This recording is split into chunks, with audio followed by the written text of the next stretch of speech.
¿Nos vamos a hablar con quién? Vamos a meternos en este tema de que lamentablemente es uno de los más importantes de la agenda, no solamente nacional, sino también internacional y sudamericano, podríamos decir, porque lamentablemente en gran parte de la región estamos preocupados por lo que está pasando, lo que pasó en Venezuela y lo que pasó en Colombia ayer. Vamos a hablar con Jan Watt. Él es presidente de la Asociación de Ingenieros Civiles Estructurales de Chile. Vamos a analizar un poquito la situación que está pasando en estos países y sobre todo qué puede llegar a pasar en el futuro, qué tenemos que tener cuidado, ¿no? Qué precauciones tenemos que tomar. Jan, ¿cómo te va? Pablo Pérez Delgado y Pablo Segura te saludan de este lado. Hola, Pablo y Pablo. Una pequeña aclaración, soy past presidente de la Asociación de Ingenieros Civiles Estructurales. Perfecto. Bueno, seguís siendo ingeniero. Claro, seguís siendo. Sí, sí, decimos sabemos, pero past presidente solo para que no se enoje el actual. Bueno, claro, no vamos a generar un enojo. Bueno, me imagino que en Chile, al igual que acá, sobre todo en Mendoza, en Argentina, cuando vemos las imágenes de Venezuela y ayer en Colombia, nos genera, además de tristeza, obviamente, también una preocupación, ¿no? Claro, todos los países sísmicos, y Argentina particularmente en las zonas de Mendoza y San Juan es país sísmico. Siempre que ocurren estas cosas nos preocupamos, porque los terremotos siempre dejan lecciones para todos los países, independiente del nivel de desarrollo, siempre hay algo para aprender. Hace 2 semanas hubo uno en Japón que también nos dio lecciones. Sí. Claro. Sí. Jan, ustedes tuvieron el terremoto en Chile, tuvieron el terremoto del 2010 que bueno, vaya si dejó lecciones para tener en cuenta. Contame qué cambió a partir de ahí.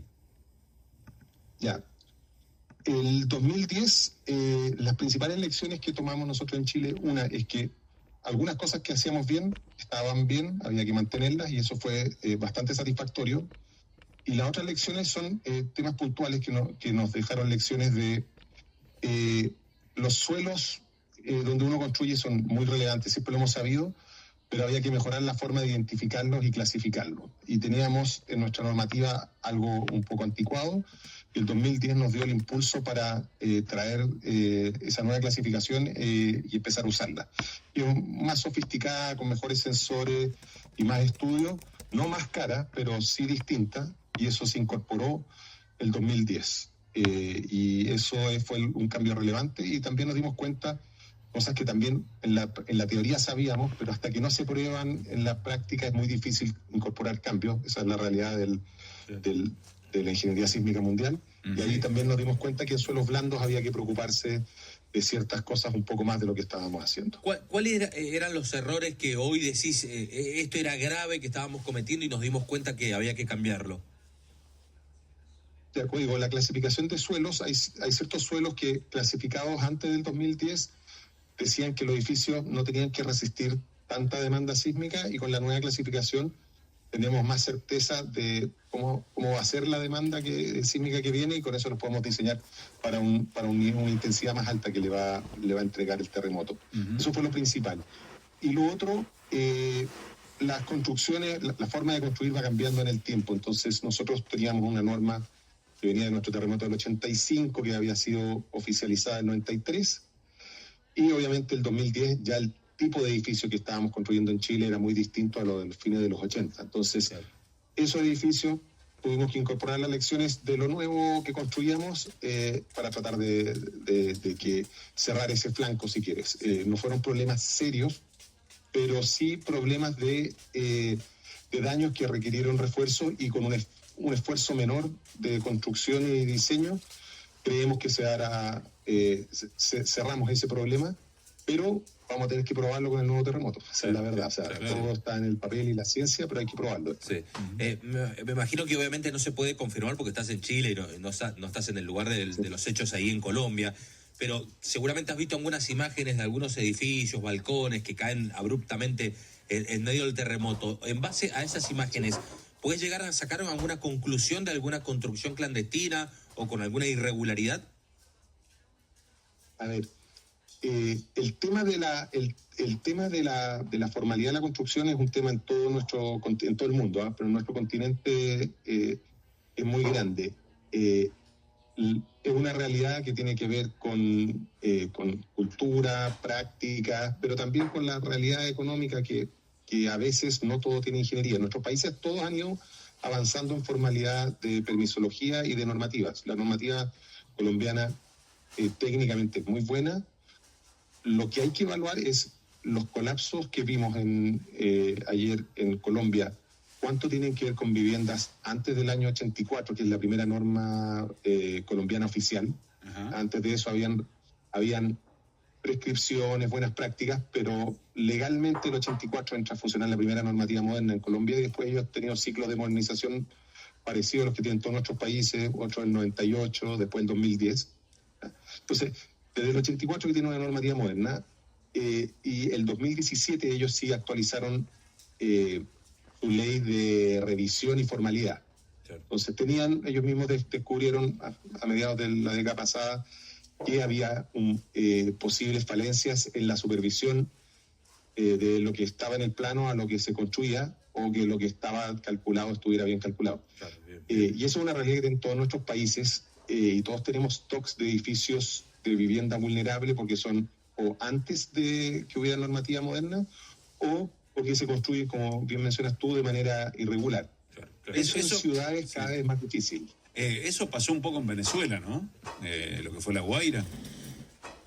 Eso todavía estamos determinando, pero recién, la verdad que nos demoramos los ingenieros estructurales en tener información fidedigna. Ajá. Pero la vulnerabilidad o sea, los edificios que colapsaron en Venezuela abarcan desde la normativa antigua, cuando había poca normativa, a edificios modernos, o sea, cubre todo, abarca todo el espectro de edificios. Entonces, efectivamente, lo que pasó en Venezuela hay que estudiarlo porque el terremoto en particular tiene características especiales. No podemos descartar que haya algo particular del terremoto que lo haga más dañino de lo que esperábamos. Ajá. Pero sumado al nivel de daños, efectivamente hay un factor que es informalidad, que uno nunca puede descartar en nuestros países, lamentablemente. ¿Cuánto es de informalidad? ¿Cuánto es de problemas de supervisión? O sea, que el proyecto, digamos, que los ingenieros y los arquitectos lo diseñaron bien, pero después no se construyó adecuadamente y eso puede ser tanto por problemas de capacidad o de supervisión. Claro. Y después tenemos el problema ya de errores, o sea, no errores, pero porque hasta que no tenemos los terremotos no sabemos dónde nos falta apretarle la tuerca a las normas, entonces pueden haber vacíos normativos. Claro. Pero de informalidad yo creo que hay algún factor. Sí, recientemente o en los últimos años, ¿ustedes han tenido algunas reuniones con quizás funcionarios o personal aquí de Mendoza para trabajar en conjunto o compartir experiencias quizás para prepararse para el caso de un terremoto? Mira, yo particularmente, desde la Asociación de Ingenieros Civiles Estructurales, nosotros desde el 2017 nos incorporamos a impulsar una iniciativa internacional que se llama el Código Modelo Sísmico para América Latina y el Caribe. Yo soy el representante chileno para ese código, que es un código que lo que busca es que todos los países miembros compartan su conocimiento y sus buenas prácticas, porque todos tenemos cosas que sabemos hacer y que no sabemos hacer y que hay que preguntar. Y hace un par de años se incorporó ya de la Universidad Nacional de Mendoza, creo que se llama, un académico que nos está ayudando a visibilizar el código modelo hacia Argentina. Lo que pasa es que cuando uno habla con un porteño te dicen que no tiembla, pero cuando uno habla con un mendocino o un sanjuanino te dicen que sí tiembla. Claro. en Argentina. Entonces, claramente son realidades distintas y estamos tratando de incorporar, y este profesor de la universidad, creo que es Nacional de Mendoza, creo que se llama, pero lo confirmó, él se llama Gustavo Palazzo y él nos está ayudando a visibilizar el código modelo de manera muy importante. Bien, mira. En Argentina. Ian, y agradeciéndote tu tiempo, te quería consultar, y vuelvo al comienzo de la entrevista. Vos dijiste que el tema de los suelos era fundamental e importantísimo a la hora de la construcción. Y hemos visto en los últimos, sobre todo en este verano, lo que ocurría en zonas que conocemos mucho los mendocinos, como Concón, toda esa parte de zona de vacaciones, con edificios que están construidos sobre los médanos y que han sufrido las lluvias y realmente se pusieron muy complicadas las cosas. ¿Esto ¿Cómo lo evalúas vos desde tu lugar de especialista? Ya. Sísmicamente, esas dunas son unos suelos excelentes para fundar, sísmicamente. Sí. Entonces, para poner un edificio son muy buenos, lo hemos estudiado bastante porque naturalmente uno ve esos edificios de 30 pisos en el farellón de duna, sí, y entendemos que la gente se preocupa. Está muy estudiado. Sísmicamente ese suelo es muy competente, le decimos nosotros. Está muy compactado, firme, no va a haber descenso relativo, está muy bien estudiado. Ahora, efectivamente, el problema, todas las situaciones tienen alguna dificultad. El problema de esa arena es que si tú no te preocupas de que la lluvia no te lo lave y te lleve el cerro, te puede pasar eso. Efectivamente, la vulnerabilidad que están teniendo esos edificios es un problema de en los colectores de agua lluvia se acumuló mucha carga, sí, fallaron algunos localmente y se produjeron lavados. Pero eso no quiere decir que no se pueda construir en esa zona, sino que hay que tener precaución en conducir correctamente las aguas lluvia. Entonces, como en todas partes, va pasando, las ciudades crecen más rápido que a veces que lo que el regulador puede estimar, sí, sí, y se le empieza a sumar la demanda. Eso es algo que tenemos que atacar y se está tratando de resolver con cierta celeridad, pero es un problema. Lo que pasa es que es mejor resolverlo antes que durante. En este minuto, efectivamente, es bien preocupante cuando uno va a verlo. De una zona donde están bien lavados. Ahora el edificio, para que queden todos más tranquilos, está fundado más profundamente con pilotes, llegando a un estrato sano, entonces, pero sí se corre el riesgo de que este socavamiento siga creciendo. Y eso es lo que se está resolviendo ahora y además resolviendo por el lado que no vuelva a ocurrir estas situaciones de acumuladores de agua lluvia que no tengan la capacidad para la demanda que se les está dando. Perfecto. Gracias por estos minutos, Ian, un placer.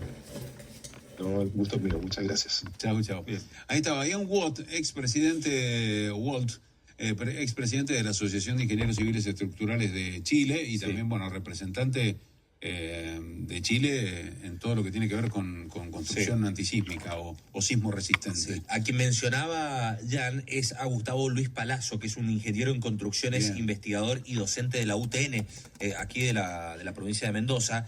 Él es especialista en ingeniería sismo resistente, evaluación y refuerzo estructural. Interesante. Quizás en algunos días podríamos hablar también con Palazzo para hablar un poquito más de la situación en Mendoza, ¿no? Claro. A mí, yo creo que es lo mismo que le pasa a gran parte de la población. Yo cuando empiezo a ver estas cosas me asusto. Porque, como decía Dan, lamentablemente, muchas de las cuestiones a probar las vas a tener que probar el día que llegue el terremoto, ¿no? Claro. Te vas a enterar tristemente, ¿no? Si funciona bien. Si funciona bien, si las construcciones estaban bien, si el operativo para un terremoto está bien preparado, si nosotros estamos listos. La verdad, yo veía las imágenes en Colombia y lamentablemente, trágicamente, algunas de las personas que mueren porque salen corriendo a la calle, ¿no? Claro. Con lo peligroso que es. De hecho, vi un video recién que tremendo, lo saqué porque me causó mucha conmoción de un hombre con su hijo que salen de la casa corriendo y se les cae un balcón encima, ¿no? Claro, la verdad que tremendo el video. A vos te impresiona ese. Yo vi uno de gente que está filmando desde la calle, ¿no? Con el teléfono. Y se ve, porque aparte dicen que duró más de 2 minutos el terremoto. Entonces es larguísimo. 2 minutos, una eternidad. Es eterno, no para nunca. Yo vi uno en donde se ve un edificio que empieza a desprenderse de otro, o sea, es como que están pegados, y uno se desprende y se cae por completo. El otro queda parado y uno se cae. Y vos decís, ¿cómo puede ser si están uno al lado de otro? Evidentemente hay distintas construcciones. Y se cae y se derrumba completo. Claro.